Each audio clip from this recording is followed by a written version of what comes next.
Sa CCTV footage na ito pumutok at kumislap ang nakasaksak na cellphone charger. Napasigaw at agad na napatayo sa gulat ang babae.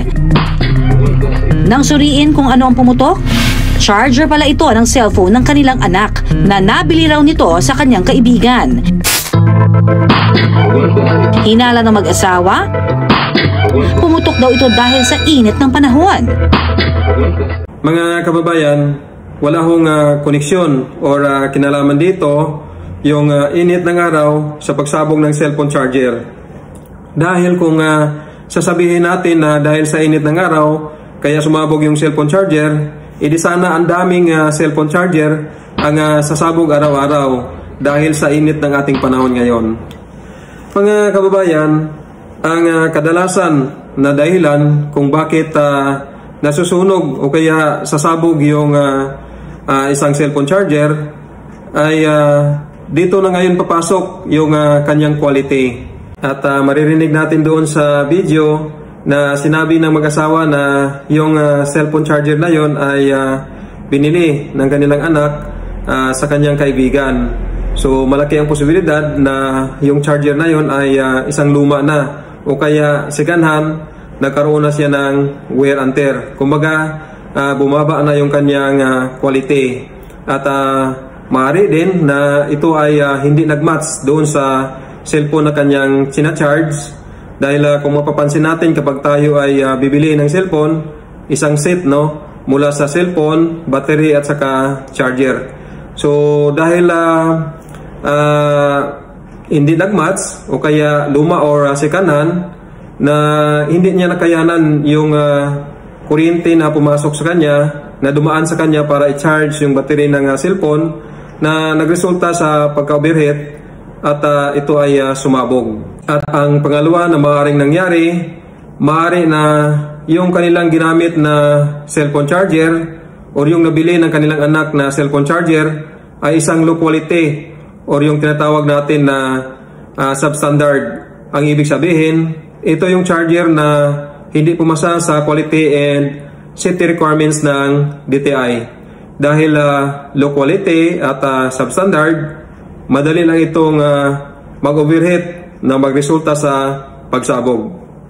Ito ay delikadong gamitin dahil kung nangyari ito sa panahon na walang tao o kaya natutulog at malapit sa mga combustible materials, ay magre-resulta ito sa pagkasunog. Kaya lagi po tayong mag-iingat, siguruhin na quality at safety yung ating ginagamit na cellphone charger.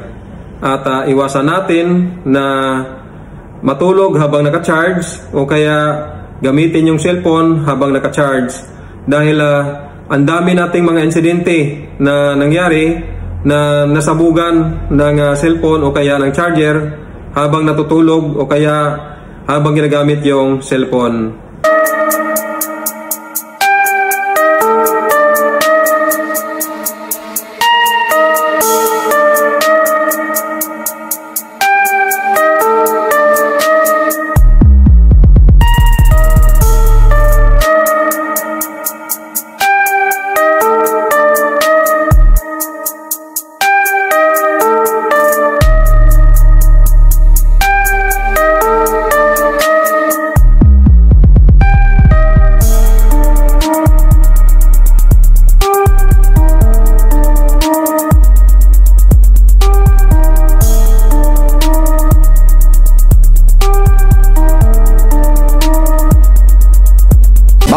Ingat sa pag-charge ng cellphone para hindi magaya sa sinapi ng isang binatilyo sa Odjongan, Romblon. Nasabugan siya sa mukha ng baterya ng kanyang cellphone. Kung bakit sumabog at kung paano yan maiiwasan, alamin sa report ng saksing si Katrina Son. Masakit talaga siya idilat. Akala ko nga mabubulag na ako eh. Sa isang iglap, hindi na maidilat ni Totoy, di niya tunay na pangalan ang kanyang mga mata. Ang dahilan, simpleng charger ng cellphone. Kwento ni Totoy, habang naka-charge ang cellphone niya, binuksan niya ang likod nito para tanggalin ang battery nito. Doon na ito biglang pumutok.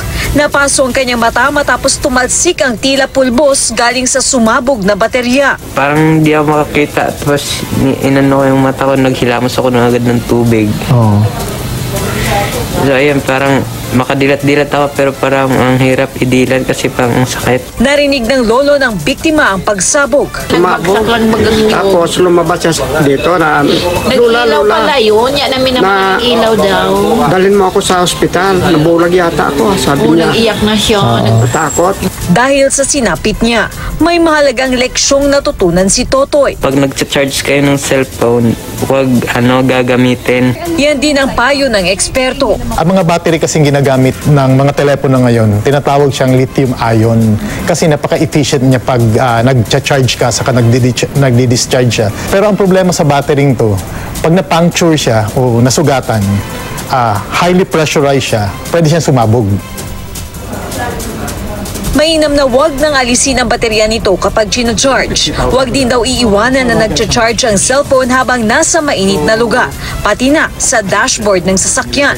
At wag ding ilalagay ang cellphone sa ilalim ng unan habang charge. Ang wall socket din daw kailangang maayos dahil makakaapekto ito sa telepono kapag may sira. At syempre, importante rin daw na original ang gagamiting mga cord di tulad nito na nabili lamang sa halagang 50 pesos makalipas ang ilang gamit ay ganito na ang kinalabasan. Kailangan daw ay titignan na makapalang cord at original para iwas disgrasya.